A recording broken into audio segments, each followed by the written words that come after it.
Okay, for this week's video, I'm going to be doing a commentary video on some clips from a guy called Owen Cook, who has a company called Real Social Dynamics.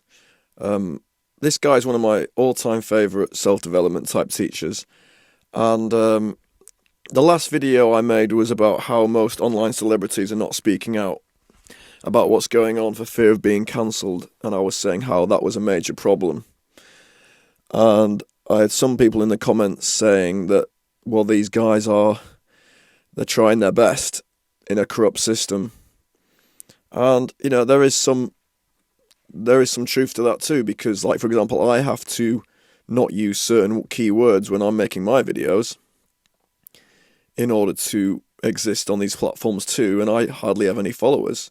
So imagine if you've got, like, tons of followers, like Gary Vee and Jordan Peterson and this guy Owen Cook, and you're trying to spread your message whilst being under this censorship. So this video is going to be looking at, like, this guy Owen Cook and showing how he is actually trying to speak out under this current system. And I really do believe, after studying a lot of his recent videos, that he is trying to wake people up, and he is trying to wake people up, and he is doing his best, even though he doesn't go into the details of what's going on like some people do. And so there's an argument to be made that that might be the best way forward.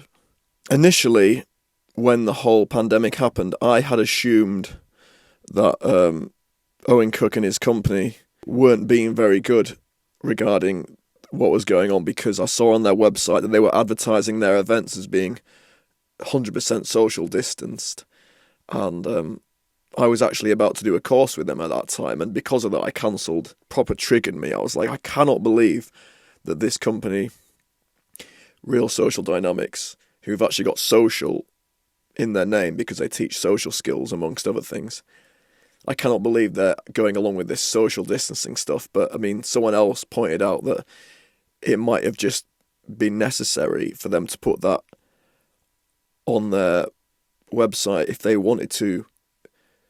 First of all, if they wanted to be able to do the events, and then second of all, because they're still trying to reach people who might want to social distance because they're brainwashed.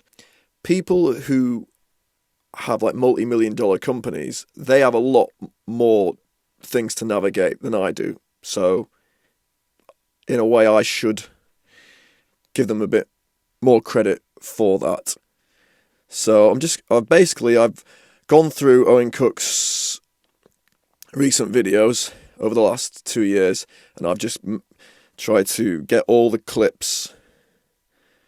I've just tried to get all the clips where I think he's talking about the last 2 years, but he's doing it so in a really subtle way. And this video has taken me about 20 hours to make. That's why I was trying to put out a video every week, and I haven't managed it, which I was a bit annoyed about. But I've almost finished it now, so yeah, just enjoy the video. Well, what did we see in 2020? You can't leave your house because it's a risk, right? Remember that? It's unsafe. Well, what happens when we extend that to you can't have a baby because every year women die in childbirth? What happens when they say you can't drive a car because every year people die in car? I've been in a couple car crashes, and then it becomes, what do you say to this woman that died in childbirth? What do you say to this person that died in a car? So why do you need to ride in a car? Why can't you just plug into the metaverse and be safe? Got to stay safe.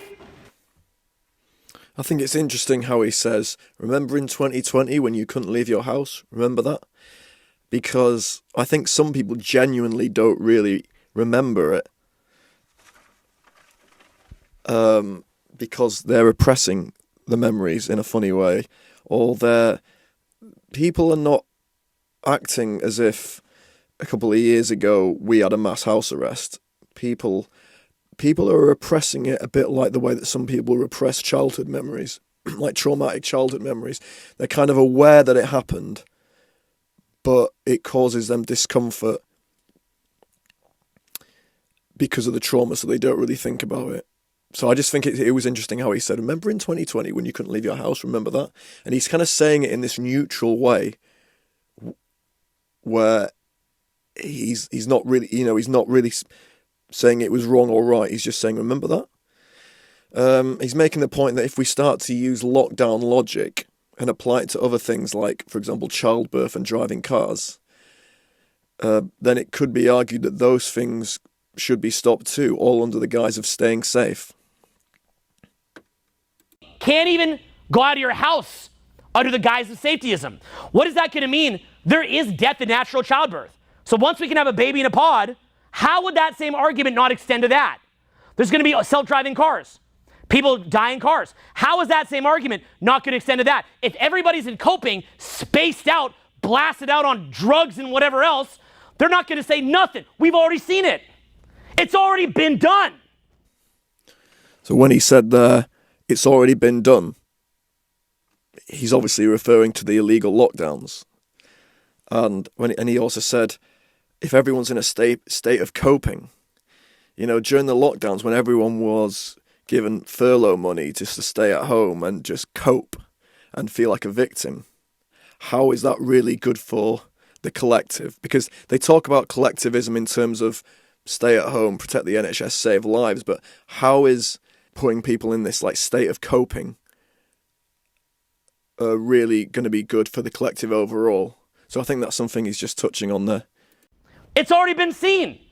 So you think it's going to be any different? You're like, no, but at the baby one, then that's where I draw the line. The baby one's right. You didn't draw the line yet, but the baby one's where 2 + 2 stops equaling 5 on the baby one or on the car one. Especially when, come to think of it, the pod baby's a little easier.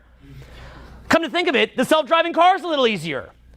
Oh, but wait a minute, now they can shut off the car like that. Oh, wait a minute, now they control who has a kid. Oh, wait a minute, now they control your whole life. Wait a minute, now they control your thoughts.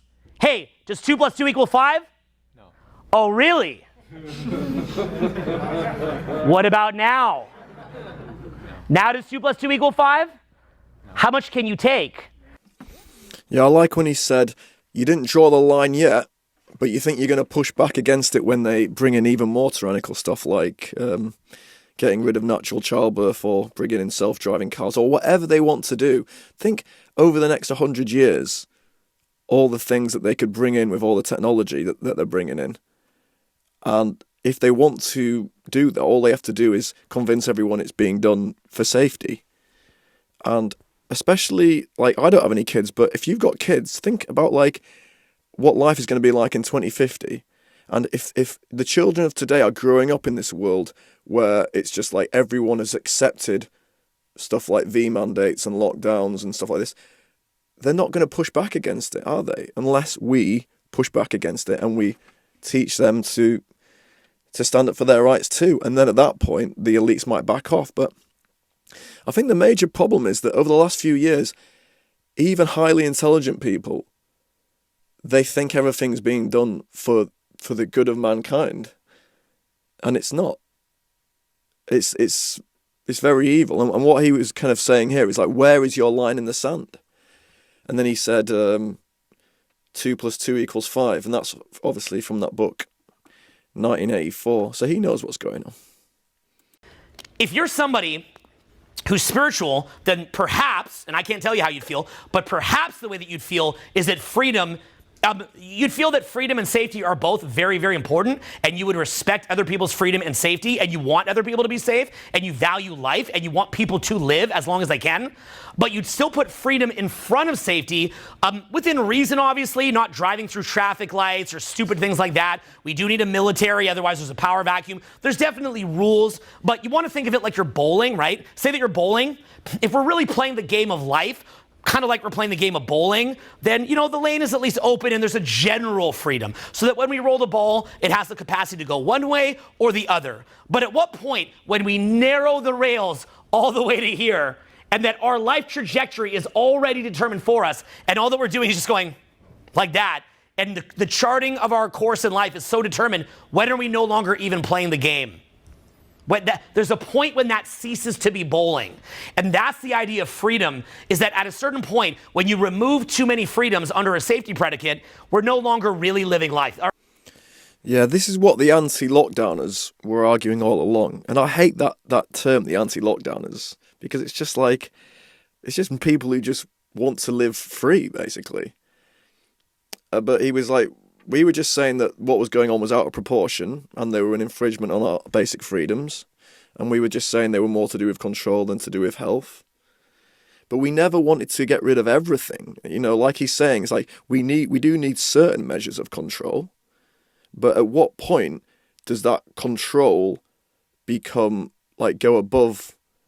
at what point does the situation become more about control than it is about health? I thought it was always way, way more about control than it ever was about health. And it's actually bad for health, really. It was never about health, so as he's saying, it's like the way we're going, you know. And the thing that really bothered me was the social distancing, because when they brought in all that stuff, you know, I was single, I was living with my parents, and I was thinking, social distancing? Are you saying that I can't go out and talk to somebody? And what bothered me more was not like whether or not they were actually going to make that a rule, the social distancing, actually make it a rule in nightclubs. But what bothered me was that if people were going to be brainwashed into thinking social distancing was a good idea, I was like, does that mean that no one's going to want to talk to me now? Or is it going to be much harder? And the thing is, people never accept those types of arguments. The average person never accepts those types of arguments, or they have so much cognitive dissonance about that. When we prioritize freedom over safety, on the surface, it would appear that we resonate with death, right? Like the way that would be described by someone is like, oh, what? You just like want a bunch of people to die for your freedom? Well, no, that's not what's being said. That's a straw man argument of what's being said. That's not what's being said at all. Nobody's saying anything super crazy here. It's not some crazy, exaggerated straw man argument of what's being said. But if you remove all the freedom based on a straw man argument, you know, and you just say and everything becomes safety, well, then what happens next? In 50 years from now, at the rate that we're going now, are we going to allow natural childbirth? At the rate that we're going now, will we allow natural childbirth in 50 years? No. Because they'll do the same rationale. Well, some women die in natural childbirth. Do you want to be responsible for 500,000 women this year that died in natural childbirth? Well, then you wish the death of 500,000 people. So yeah, here he is drawing attention to the methods they use to get people to support their agendas. They shame people into supporting them, all under the guise of collectivism. Like, my question is, if we're going to use safety predicates for everything, where's the end point? That's all I want to know. Never. Where's the end point? Where's the end point? When does the person who gets off on control and control fuels them, when is enough for them? When? Never. When? Never. When? Never. Never. Never. There's no bottom. So... okay, and that doesn't mean that some collectivism or people doing things together or some safety is all bad. That's called being extreme. So here he talks about the person who gets off on control and when is it enough for them. So he is obviously pointing to a person or persons who is behind all this. And most people don't do that either. Even people on these like massive radio shows like James O'Brien, they don't ever think about it like there's anyone behind this. That's the conspiracy theory. Yeah, most people don't see the conspiracy. They see it all as a big grand effort to help the world in a collectivist type fashion, just like climate change, just like LGBT, just like Black Lives Matter, you know, wash your hands, you know. I mean, people who see it, they see it. And the people who don't, they don't see it. Trust me, when you understand persuasion at a high level, you will see to what degree you are susceptible to this. It is shocking. Yet if you understand persuasion and what's going on, you will realize that the average mass that you're seeing is completely hypnotized. Yeah, and he certainly understands persuasion in sales and marketing at a very high level because he runs a multi-million-dollar company. And he's a genius at breaking down social dynamics. So he instinctively understands what's going on. And he sees about 10 or 20 years ahead. That's the way his brain has always worked like that. I imagine a lot of people who are into his content will be awake to what's going on. although not all of them, I've noticed, because R.A.S is quite a big company. So R.A.S has to like walk this fine line where they are like trying to get as many people on board as possible to like keep their business going and spread their message, but they also don't want to lose a big part of their fan base by like making fun of people who supported the L and the V. You see what I mean? So he's got a very difficult job, you know, and he's I think he's doing a good job so far. And it's terrifying. Okay, it is absolutely terrifying. Funny, again, someone from the inner city can go take a steak knife and go rob a place for $500. You get put in jail. But if you hijack their will unconsciously, oh, that's okay. Mm-hmm. That's a great point, isn't it? He's saying, like, if I go to a shop and rob them, I'll go to jail. But then if the elites brainwash people en masse, there's no real crime for that, because it's just, well, it's just a bit of propaganda that you fell for. So there's no crime against that. And what the elites are doing is certainly crimes against humanity. But they are getting away with it because what they are doing is the equivalent of a David Blaine or a Derren Brown trick to people en masse. Because their biology is hijacking them, and it's just leading them in what they believe is the most beneficial direction. It's one of the single biggest problems in humanity in general. It's also why people are very, very bandwagon. It's why people jump onto trends. It's why it's very, very easy to demonize people in the media, right? In the media, they just pull up some clickbait, they cut something out of context. Everyone's like, boo, boo, boo, because they just believe that they'll gain social value from doing that. It's the same reason why, like, they call that the latest thing, right? Or the latest trendy thing, and people get behind the latest trendy cause or things like that. And this is like a really, really big thing that's done to brainwash people, is if you have some really dark agenda, you basically wrap it in this hyper trendy cause.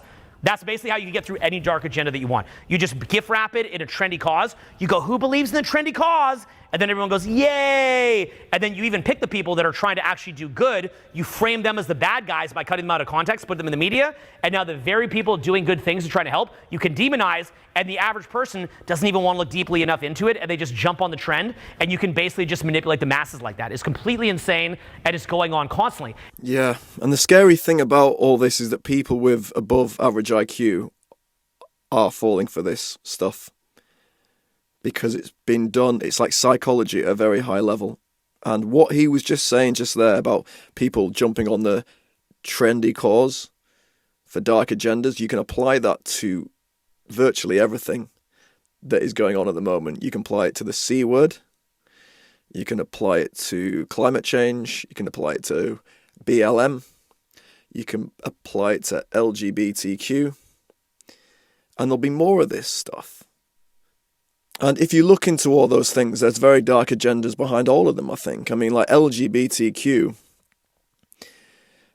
there's an argument to be made that what that is about is, well, one, it's like about moving us towards transhumanism because it's about kind of giving trans more rights.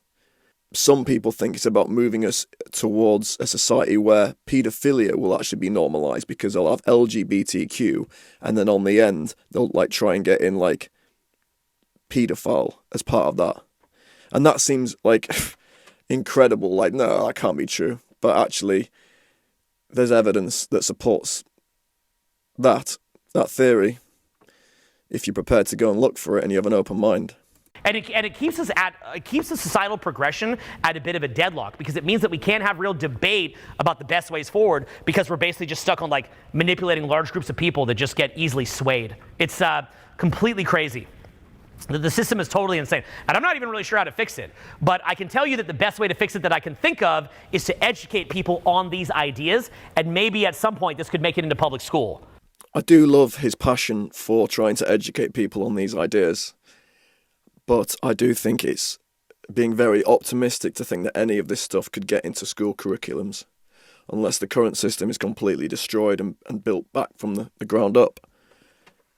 And if I had kids, I don't think I would even send them to school these days, because the stuff that they teach now is even worse than when I was at school. It's just full-on brainwashing. Do you know that most people can't even think accurately because they're so afraid for their safety that their brain, their reticular activation system, their selective focus is only scanning for what will get them popular approval? What will get me approval? Am I allowed to think this? Is it safe to think this? Not, is this true? So in other words, if in society 2 + 2 = 5, if that becomes popular, all they want to do is sit there thinking, okay, 5, right? 2 + 2 is 5, right?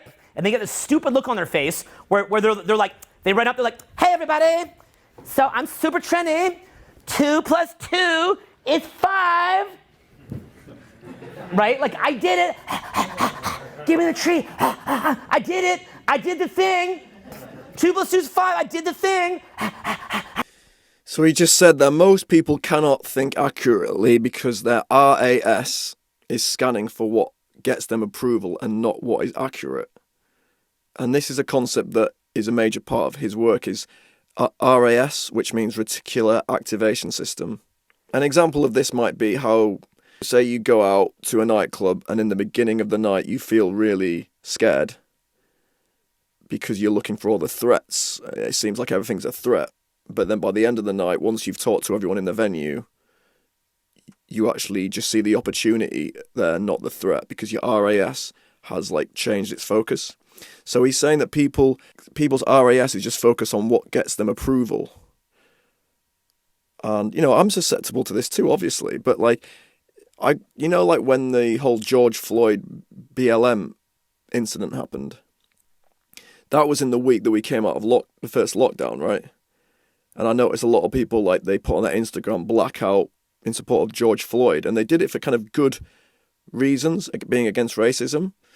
But that is the kind of thing he's talking about. People aren't really aware of these different agendas, and then they just sort of support them, because if your R.A.S. is only focused on what gets you approval and not is what is actually accurate, you just end up acting like a robot. And you know when Noah Yuval Harari was talking about how humans can be hacked, I think one of the things he was referring to is this. It's like you can just hack people's psychology in this way.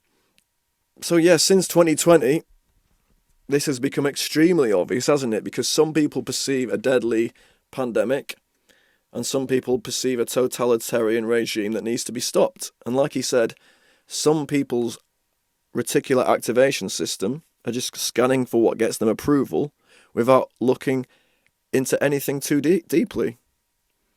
So, you know, people just changed their profile picture to stay home, protect the NHS, save lives. Even though, you know, making people stay on house arrest is not good for health, is it? But because that gets you approval, people do it. Or like, you know, when you see signs saying NHS everywhere, why? Why are we supporting the NHS when they're actually administering to people which are them? I did it. Pathetic. That's not how a human being should be. Your mind should be scanning. Is this accurate? Say that with me. Is this accurate? Rather, okay, high-level people, they're able to look at something, they know it's accurate in 2 seconds in most cases. Why? Because they have the strength to seek out the truth. If you feel that you're at risk of being kicked out of the tribe, your mind won't even allow you to consider the truth. Do you realize that? Your mind won't even allow you to consider the truth. And that was a great point too, about how people live in fear of being kicked out of the tribe, and it's unconscious. And everybody has this to some degree, because it's a survival mechanism, even though it's not as important these days as it was, you know, 1,000, 10,000 years ago or whatever it was, because we're not actually in danger of being kicked out of a tribe, but that part of our brain which wants to get approval, it's still there. Then the opposite side of that is people that are just dumb as a rock, and that's called the Dunning-Kruger effect, and they think they're right about everything because they're addicted to the dopamine they get from being right and being better than people. That's not really a good idea either. You want to be coming from a position where your dopamine is naturally high and high enough that you don't have to either rely on being a know-it-all or rely on trying to fit in the group. In other words, what you do is you say, is this accurate? Then you do your research and you understand how to do research. And he just mentioned the Dunning-Kruger effect there, and that is when it occurs when a person's lack of knowledge and skills in a certain area cause them to overestimate their own competence. And I remember during the lockdowns, when I was posting stuff against the lockdowns, somebody else attacked me by saying I was suffering from the Dunning-Kruger effect because I was encouraging people to socialise because I thought it was all bollocks. So somebody actually attacked me by saying I was under the Dunning-Kruger effect, which I'm not saying I never am suffering from that. But it was just, there was so many weird arguments during the lockdowns because people were attacking each other using the same arguments back and forth. So a lot of these debates, they never led anywhere. But he's talking about the Dunning-Kruger effect there. And, I definitely got hooked on the dopamine from social media in the last few years, initially because it gave me a boost of confidence when my posts got lots of likes from the anti-lockdowners, and I was able to feel that sense of, oh, I am right compared to the pro-lockdowners. So I fell into that sort of wanting the approval from the dopamine too, and that is one of the reasons why I post videos now as opposed to posting written stuff, is because I try and make these videos as nuanced as possible and as non-divisive as possible, so that somebody who just sees it in their feed isn't going to get triggered. Do you see what I mean? So that has been one way that I have kind of trying to wean myself off that dopamine addiction. But no, people are triggered. The long-term solution is not to walk on eggshells, because now what you're doing is you have many, many people that have very, very, very bad intentions that you're not aware of, that then can use that, and they can weaponize that ability not to speak openly to then shove down things far, far worse, and then they can use those precedents that are set in order to stifle dialogue. Okay, so here he is touching on the political correctness, which is sometimes called woke, where people get triggered. And we live in a society now where people are almost encouraged to indulge in that triggeredness. And it's a very nuanced subject, because a lot of things that are now considered a bit politically correct or woke were originally born out of good intentions. For example, 100 years ago, women had less rights. Say, black people might have had less rights. Maybe trans people had less rights. Who knows? And we've moved forward now where we're actually making it known that we want these people to have rights, and that's good. But the thing is, what he's pointing out is that these things that initially had good intentions are hijacked by the elites. They're hijacked by the elites, who can then push other agendas using that kind of virtue signalling mechanism. Do you see what I mean? And he's touching on what David Icke calls the totalitarian tiptoe, which is, if we get to the point where we are censoring people on the justification that somebody might get triggered and find it offensive, then there is a very fine line between that and just straight up censorship, isn't there? Because I actually had a music video censored off YouTube, and when I told people about it, people were like, oh, well, I mean, I guess they're just trying to stop medical misinformation from making the pandemic go on longer than it needs to, So you can see all this happening in real time. It's definitely happening. And if you can shut down dialogue soon enough, you can't even bring up these topics, and so you don't even know what I'm referring to. Ha ha ha! Yeah, it's amazing, isn't it? We now live in a world that has shut down dialogue to such an extent that he can't even openly talk about what he wants to. He has to hint about what he's referring to. So I totally understand why he's doing that, but he's also trying his best to be like, know what I mean?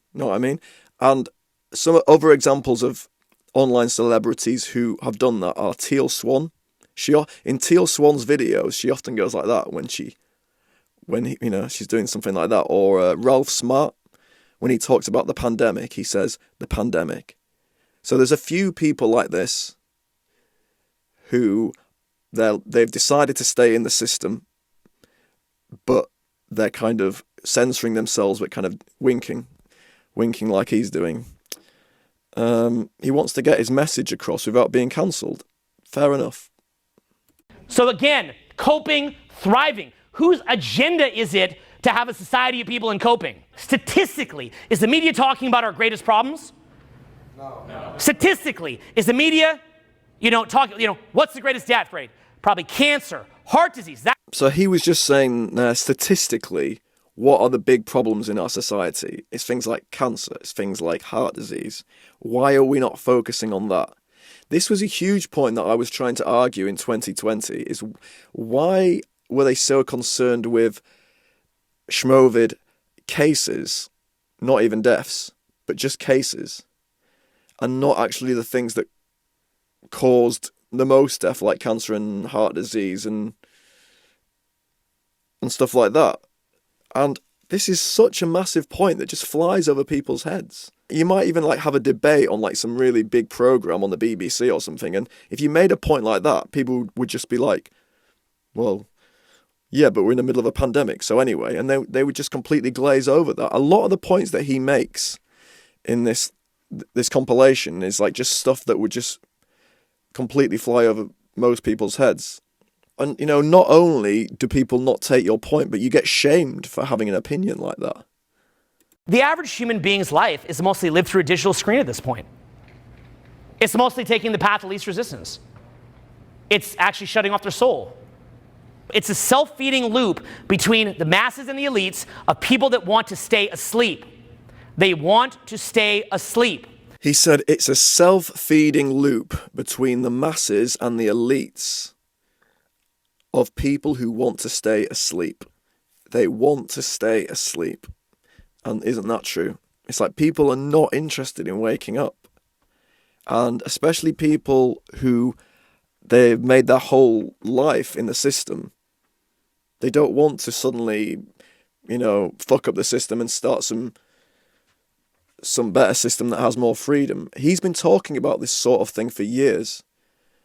In the past, he would say it in relation to people's social skills, because the average person doesn't want to wake up to their full potential in terms of, say, social skills. The average person doesn't want to realize that they could find their ideal partner if they started to work on their social skills and they started to push through their comfort zone and approach people that they were afraid to talk to, and ask people out who they were a bit intimidated by, and say when they got bad feedback, try and there's so much work to be done in your life if you want to become the best version of yourself, isn't there, in so many different areas. And I am no different than this. I am in a state of coping a lot of the time, and I kind of oscillate between my self-development, and I work on my self-development for a bit, but sometimes I just fall back into coping for a few months too. So I'm not saying that I'm awake to everything and everyone else is just asleep, but I do think it's a sliding scale, and some people really just are not interested in waking up to what's going on. I actually had a song about this very thing called self-development blues. It's on YouTube if you want to check it out. Many of my clients that are very, very wealthy, they don't want freedom. They want to thrive inside of a golden jail. I know people that, are at DAVOS. Many of my clients go to DAVOS. Do you guys know what that is? No. Look it up. So, I've got clients that go there. And I hear things, something that they'll kind of justify things in different ways. One way that they'll justify things, they'll say, in the future, apparently they believe that, you ever see the movie Dune with the little mini drone that can fly through the wall and blow up in the person's face? Yeah. They think that's going to happen. They think there'll be weaponry like that. So in their view, they have to put cameras everywhere because some moron who doesn't like you can go bing, and some little tiny pellet just goes in your head and they can't stop it. So they're like, we got to get ahead of this, right? There's a lot of ideology like that going on. Climate, pollution, and so on and so forth. And these are really, really, really, really complicated issues that humanity's going to face. Our capacity to destroy ourselves is going to increase. He just said that he has clients who go to DAVOS, which is that place where the World Economic Forum members meet. So he actually teaches people who go to these like elitist type conventions. So he's kind of touching with people who are in these like upper echelons of society. I think some people who are like connected to these people in these like upper echelons of society, they get corrupted because they're too close to the corruption and they become part of the club. I do think Owen Cook is a genuinely good person who he's a self-made millionaire and he has friends who are like in these upper echelons of society, but he sees the darkness of that too. Learn to look in the eyes of the people who do these things. I never want to bash anybody, but this is just well known across the board. Go look up the founder of Theranos and look at the bug eyes. And notice that look of the bug eyes among many people that have that level of power and control. There is a bug-eyed look. Please go do this. Okay? Please go do it. You want to be able to look in people's eyes. You've got to be able to look in people's eyes and see where they're coming from. I'm training you on this now. How tapped in are they? And what are they tapped into? Okay, go and actually look at this. Look, I don't know that woman personally. May have many other sides, so I don't want to bash her. But I guess I'm just making the point that go look at, recognize those bug eyes. Anybody ever see another big famous person like that with those exact same eyes? What's the company? Is it possible that one of the reasons why these elites seem to be so dark is because they are just so used to getting everything they want? So they end up becoming like Gollum in Lord of the Rings. Or, I've never actually seen Lord of the Rings or even Star Wars. I know, it's quite amazing, but like these, apparently like in the storylines are like to do with this stuff. It's like the kind of darkness that you get when you just get consumed by that power of getting everything you want. Like say like someone like who has like trillions and trillions and trillions of pounds, and they're just so used to being able to say call up high class strippers or something when they want sex, and they just do that for years and years, and it just becomes second nature to them. Does that actually turn a good person into a bad person over time if they don't watch themselves? Do you see what I mean? Is one of the reasons why people in these really high positions of power, why they become psychopaths? Is it because they were always psychopaths, or is it part of that human condition of just getting too much of what they want? If you're completely tapped into high vibe, your eyes will be very, very steady. And if you're completely tapped into low vibe, your eyes will be very, very steady. And what happens is that they're burning dirty, dirty, dirty fuel at a high level. And that's why, as a simple cartoonish analogy, when somebody goes over to the dark side in Star Wars, what happens to lines in their face? They start aging prematurely. They're like, bring on the dirty fuel. They're eating it, and it's actually aging them. It's running them down. And later what you're going to see is people in this mode will go into absolute mind and ego identification and absolute sick derangement. And this is why power corrupts. They go into a sick, sick, sick, sick derangement. And power, absolute power, will corrupt absolutely. This is why we want non-centralization.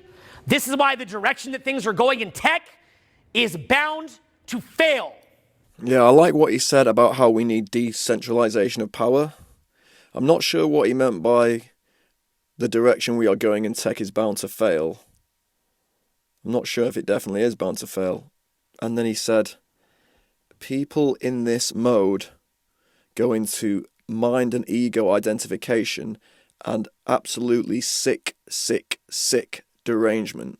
Doesn't that like describe what seems to be going on with a lot of these people in these in these high positions of power. And these people, like he said before, who have like these bug eyes, where it's just like they're consumed by something. You realize AI is probably coming, right? And probably in your lifetime. Not 100%. I mean, it's here now, but I mean like the one that gets like a little crazy. So we don't know how that thing's going to react. We are not sure yet. If we don't get this solved by the time that AI takes over, they're going to kill us. So we got to figure something out here, okay? Because the AI is going to look at us, and it's going to see us as totally transactional and soulless, and then they're just going to view us as human biomatter that needs to be cleansed. I don't know that for sure. I'm not pretending to, but kind of seems logical. So we need to probably do something about that. So, okay, and like soon. Human beings, in my view, are greater than AI. I believe this, but not in our current iteration. No, we're barely better than an animal in our current iteration. So that was a few clips about him talking about artificial intelligence. And Gary Vaynerchuk, actually, who I talked about in the last video, he talks about AI in the same way. Although he kind of talks about it in this, I think he said something like, the robots are going to kill all our children, but until then, let's have some fun. And as technology eats up things that people can do with AI and many other technology advances, robots, they'll kill us in the end. We'll probably all be gone, but the robots will win. Your children will probably get killed by robots. Kidding, but maybe not. People talk about the AI thing in like this funny way, but it's getting very close now, isn't it? So people joke about it like, yeah, the robots are going to kill us anyway. But at what point is it actually going to start to get scary, you know? It's going to scare the shit out of me when I've got like computers talking to me and stuff, and suddenly like the computer is more intelligent than me. And like, what about when you say like a computer can suddenly start to build other computers and stuff in 50 years? Man alive. Yeah, there is a kind of inevitability to AI, isn't there? Like we collectively feel like we couldn't even stop it if we wanted. And so people who value freedom first actually are the ones who resonate with life because they understand that life, the breadth of life is always too short. Where's the infinity of life? In the depth. And that comes from freedom. That's a prerequisite. So yeah, that's the end of the compilation. I just thought that would be a good contrast to the last video I made because whilst I was annoyed that more people were not speaking out in the way that some celebrities were, you know, there are some who have taken this strategy of trying to make people aware of it whilst also not getting themselves cancelled, which is a strategy at the end of the day, because we are at war. So it's like these are all kind of like strategies in the art of war. What is the best thing to do?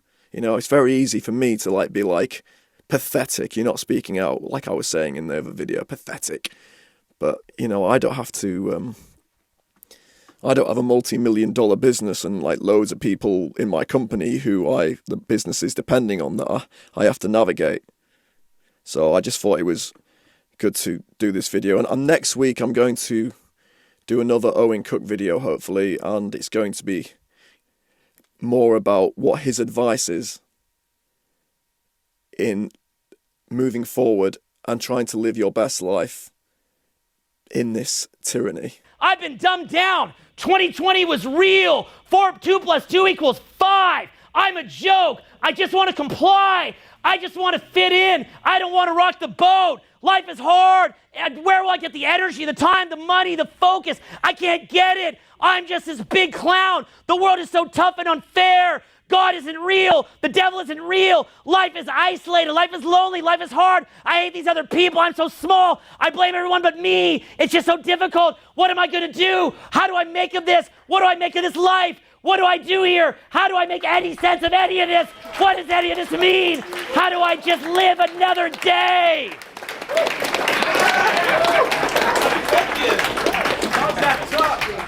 Okay? So wake up!